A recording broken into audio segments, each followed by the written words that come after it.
Om Swastiastu. Om Swastiastu. Para pemirsa Yuda Triguna Channel dimanapun berada, hari ini kembali kami akan berbagi konten ya berkaitan dengan Meru. Saudara pemirsa, kita melihat di sebagian pura menemukan bangunan Meru, tetapi di sebagian yang lain kita tidak menemukannya. Ya, lalu apa sesungguhnya Meru itu? Saya telah mengundang Bapak Iputu Sweke Oko Sugiharto, SPDH, MPDH. Beliau adalah dosen Dharma Acarya, ya, Fakultas Pendidikan ya sebenarnya, tapi istilahnya Dharma Acarya di Universitas Hindu Negeri I Gusti Bagus Sugriwo Denpasar. Meru, kira-kira sederhana Meru. Pak Putu, bisa dijelaskan nggak apa sesungguhnya yang dimaksud dengan Meru? Kalau kita berbicara tentang Meru, tentu kita berbicara tentang asal kata Meru itu sendiri. Kalau kita berbicara asal kata, tentu dari berbagai literatur, Meru itu berasal dari bahasa Sanskerta. Ya. Kalau ada yang mengatakan bahwa Meru itu berasal dari bahasa Bali atau asli Nusantara, itu kan perlu penelitian lebih lanjut seperti itu. Nah, arti daripada Meru itu kemudian mengacu kepada beberapa hal. Yang pertama adalah mengacu kepada lingga, yang kedua adalah mengacu kepada gunung, yang ketiga adalah secara tatua ini mengacu kepada asal-usul atau asal-muasal alam semesta maupun buana alit, dan yang keempat adalah mengacu kepada bangunan Meru itu sendiri, mengacu kepada bentuk Meru yang kita kenal di Bali, mungkin seperti di Singga Dua. Iya. Jadi ada 4 jalan untuk memahami kata Meru itu.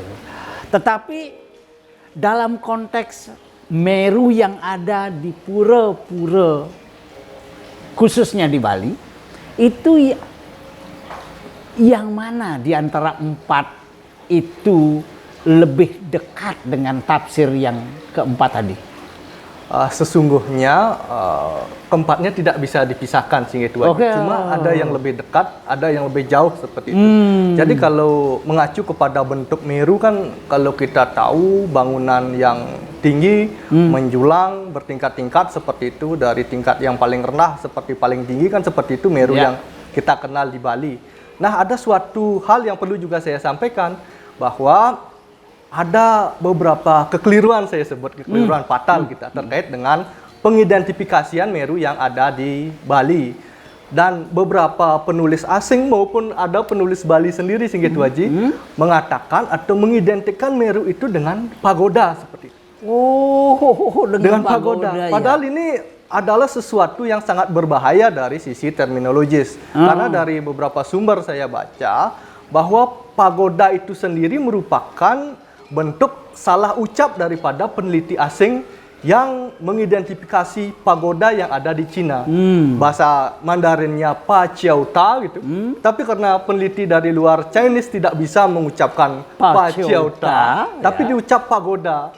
Seperti itu. Nah, pagoda itu asalnya dari mana? Ternyata tidak asli Cina juga gitu. Dia berasal dari India gitu. Dari India dan masuk ke Cina sekitar permulaan Masehi. Dan pagoda tertua yang ditemukan di Cina itu berasal dari zaman dinasti Han gitu. Nah, sumber itu kemudian juga menyebutkan bahwa pagoda yang berkembang di Cina asalnya dari India diperkirakan mengalami pembentukan sedemikian rupa pada masa pesatnya perkembangan agama Buddha yang terinspirasi dari stupa dan lingga seperti itu di India. Nah, kemudian menyebar ke Cina. Nah, apakah di Bali ini mengambil bentuk itu kan perlu juga kita butuhkan data-data penelitian terlebih dahulu seperti itu. Nah, dari beberapa teks begitu Cuma saya bisa menjawab dari data teks gitu, Ya. bahwa Meru yang ada di Bali diperkirakan gitu ada dalam wujud bentuk Meru yang kita kenal sekarang sekitar periode abad ke-11 ketika Ya. beliau Empu Kuturan atau Empu Rajakerta yang merupakan pembantu daripada Raja Dharma Udayana pada masanya menyusun suatu naskah, suatu teks yang memuat tentang aturan-aturan dalam pewangunan kayangan atau yang di Bali kita kenal dalam berbagai macam versinya lontar pewangunan kayangan seperti ini. Tapi semua esensi baik itu Meru sebagai gunung, sebagai lingga, sebagai asal muasal alam semesta juga tetap teradopsi kemudian tetap dimaknai di dalam bentuk Meru itu sendiri. Ya. Jadi Meru yang ada di Bali itu mencerminkan 4 dimensi yang tidak bisa dipisahkan satu sama lain. Lalu ada orang mengatakan Meru yang ada di Bali itu sebaran dari apa yang ada di Jawa. Gimana menurut Pak Putu?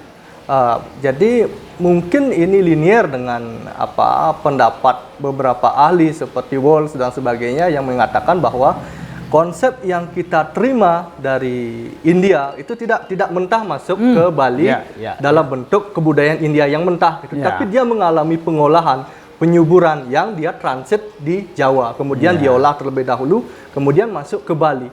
Nah, dari beberapa sumber yang pernah saya baca bahwa di India sendiri muncul juga bentuk-bentuk bangunan suci keagamaan yang bertingkat-tingkat. Selain Linggayoni yang merupakan prototipe, diperkirakan prototipe daripada Meru, juga ada kuil seperti itu atau mandir yang paling tidak terdiri dari 4 bagian. Yang pertama adalah Gopuram, Gopuram itu mungkin di dalam bahasa Nusantara menjadi Gapura, pintu masuk. Kemudian ada Garbagriya, ruangan utama mungkin di Bali karena tempat sucinya terbuka cenderung itu mungkin menjadi utama Mandala gitu. Kemudian di atasnya itu menjadi Wimana, ada Wimana. Di atas Wimana itu ada namanya Shikara. Kalau kita terjemahkan lebih lanjut, Shikara itu artinya puncak gunung. Berarti ini mengacu juga kepada definisi gunung. Lalu mengapa satu pura menggunakan Meru sementara pura lain tidak ditemukan bangunan Meru? Mungkin dari beberapa sumber, terutama penelitiannya Pak Wiryatmike saya baca, bahwa kenapa di suatu pura itu berada Meru, karena pura tersebut menurut Pak Wiryatmike termasuk ke dalam hierarki. Yang pertama adalah Sad Kayangan, yang kedua adalah Kayangan Jagat, yang ketiga adalah masuk Kayangan 3, misalnya di Pura Dalam, di Pura Pusah dan sebagainya. Kemudian dia masuk ke Pemerajaan Agung. Tetapi saya menemukan ini di lapangan Tuh Haji. Ternyata pura-pura pemaksaan yang tidak termasuk ke dalam kelompok-kelompok pura itu juga memiliki linggih Meru. Nah, saya duga dalam tanda kutip bahwa Meru yang ditemukan pada pura-pura tersebut juga berkaitan dengan modal material daripada pengempon pura itu sendiri. Misalnya pengemponnya mungkin dari golongan berada atau jumlahnya banyak dan puranya permanen, bisa jadi didirikan Meru, itu dugaan saya. Sementara mungkin pura-pura yang tersembunyi, mungkin pengemponnya sedikit dan dalam tanda kutip ekonominya tidak berada, mereka tidak bisa membuat Meru. Gitu. Mungkin seperti itu dari dua pendapat. Jadi Meru bisa jadi juga sebagai cermin status sosial. Bisa jadi, sangat mungkin. Status sosial. Semakin mampu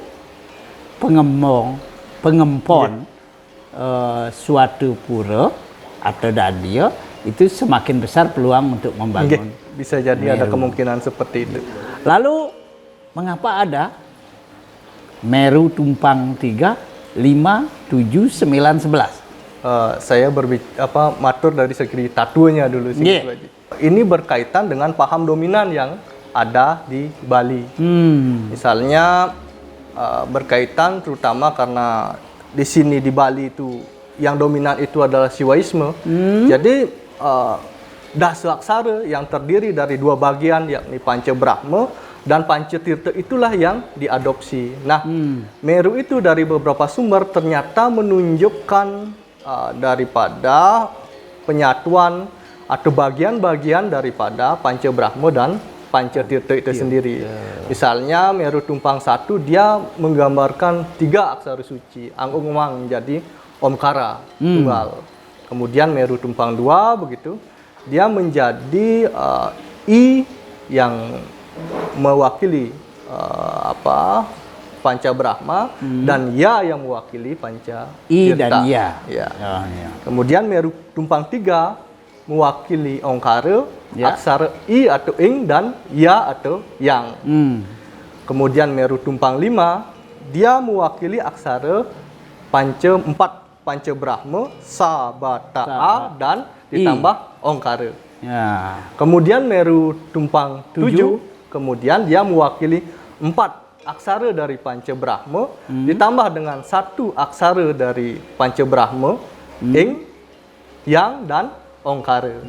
Kemudian Meru Tumpang 9 dia menyatukan 4 aksara Panca Brahma dan 4 aksara Panca Tirta. Sa, Ba, Ta, A, Nama, Siwa. Ya, sedangkan ditambah 1 Ongkara menjadi 9. Ya.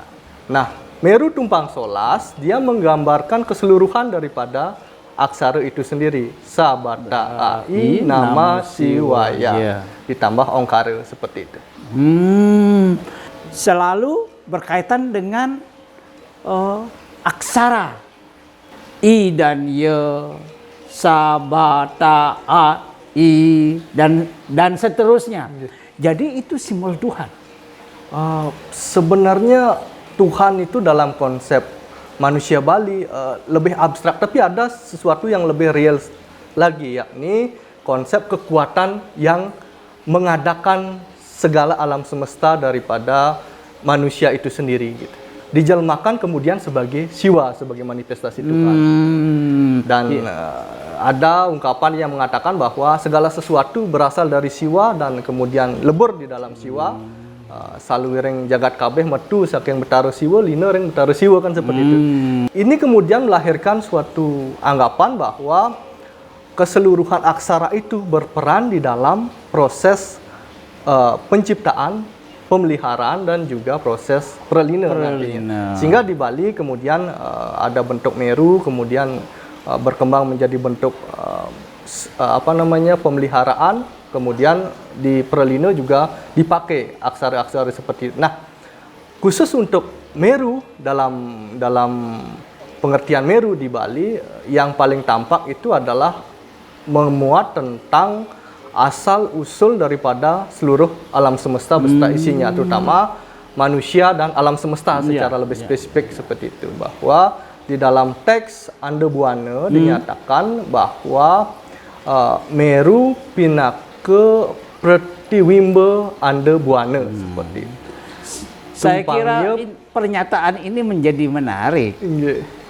Pinaka Angge Anda Buana. Anda Buana. Telur semesta. Iya. Sarat, Dangsil, Meru juga cenderung diinterpretasi atau disimbolkan ya sebagai Anda Buana. Telur semesta, benih semesta. Ya, tapi pertanyaan ini, pernyataan ini juga kemudian disambung dengan pernyataan lain bahwa tumpang nio pawakan petalaning buana agung alit. Jadi tingkatan-tingkatan Meru itu sebagai simbol lapis dunia besar maupun lapis dunia kecil. Seperti Makrokosmos dan mikrokosmos. Para pemirsa Yudha Triguna Channel, itulah pembahasan tentang arti Meru. Kemudian tafsir Meru sebagai Anda Buana. Ya, bahwa begitulah Siwa Tattwa, begitulah Siwaistik memberi dan mengartikan eksistensi Tuhan yang abstrak ke dalam bentuk-bentuk yang lebih konkret. Saya kira ini yang dapat kita bahas untuk tema Meru kali ini. Semoga pada konten-konten berikutnya kita dapat membahas hal-hal yang semakin spesifik. Terima kasih. Om Santi Santi Santi Om.